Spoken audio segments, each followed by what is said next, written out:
How to care for an XStamper F-stamp. The XStamper F-stamp dries in 30 seconds to 2 minutes on non-porous surfaces.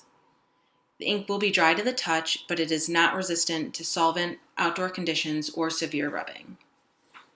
The XStamper F model quick dry stamps are a convenient option for stamping on glossy paper, plastic, metal, or glass. The stamp ink will dry in 30 seconds to 2 minutes on a non-porous surface. The ink will be dry to the touch, but will not be resistant to cleaners or solvents, rubbing, or outdoor conditions. Due to the solvent-based nature of the stamp, we cannot guarantee the stamp to work well unless the following steps are taken by the customer. The stamp must remain in the plastic bag provided when not in use. The bottom cap must remain on and stamp stored in upright position when not in use. Add a few drops of ink and use stamp at least once a week to keep it from drying out.